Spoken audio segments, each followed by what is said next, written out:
విశాఖ కైలాసగిరిలో రైలుకు త్రుటిలో పెను ప్రమాదం తప్పింది. బ్రేకులు ఫెయిల్ అవడంతో ట్రైన్ వెనక్కి వెళ్లింది. ఘటన జరిగిన సమయంలో రైల్లో 100 మందికి పైగానే పర్యాటకులున్నారు. అయితే ఎవరికి ఎలాంటి ప్రమాదం జరగకపోవడంతో నిర్వాహకులు ఊపిరి పీల్చుకున్నారు. విశాఖపట్నంలో పర్యాటక ప్రాంతమైన కైలాసగిరిలో ఉన్న టాయ్ రైలు అక్కడకు వచ్చిన పర్యాటకులను కొండపైకి తిప్పుతోంది. ఈ క్రమంలో నిన్న మధ్యాహ్నం తర్వాత పర్యాటకులను తీసుకెళ్తుండగా స్టేషన్ సమీపంలోకి వచ్చాక బ్రేకులు పడకపోవడంతో తిరిగి వెనక్కి వెళ్లింది. అయితే ఎక్కడా డౌన్ లేకపోవడంతో ప్రమాదం జరగలేదు. వెనక్కి కొంత దూరం పాటు వెళ్లిన తర్వాత యథావిధిగా రైలు ఆగిపోయింది. కానీ ఆ సమయంలో సుమారు 100 మంది ప్రయాణికులు రైల్లో ఉన్నారు. ఓవర్లోడ్ అవడం వలన లేక టెక్నికల్ సమస్యన అనేది తెలియాల్సి ఉంది. దీనిపై అధికారులు దృష్టి సారించాల్సిన అవసరం ఉంది. కైలాసగిరికి పర్యాటకులు భారీ సంఖ్యలో వస్తున్నారని ఏదైనా ప్రమాదం జరిగితే అటు ప్రభుత్వానికి ఇటు అధికారులకు కూడా తీవ్ర ఇబ్బంది కలిగే అవకాశం ఉంది.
విశాఖ కైలాసగిరిలో రైలుకు త్రుటిలో పెను ప్రమాదం తప్పింది.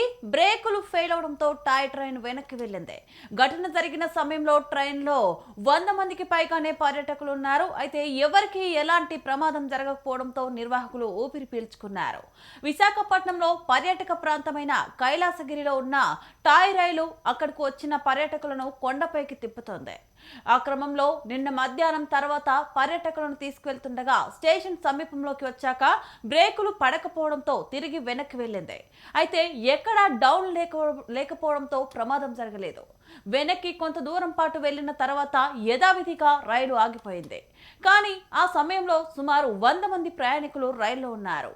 ఓవర్లోడ్ అవడం వలన లేక టెక్నికల్ సమస్యనా అనేది తెలియాల్సి ఉంది. దీనిపై అధికారులు దృష్టి సారించాల్సిన అవసరం ఉంది. కైలాసగిరికి పర్యాటకులు భారీ సంఖ్యలో వస్తున్నారని ఏదైనా ప్రమాదం జరిగితే అటు ప్రభుత్వానికి ఇటు అధికారులకు కూడా తీవ్ర ఇబ్బంది కలిగే అవకాశం ఉంది.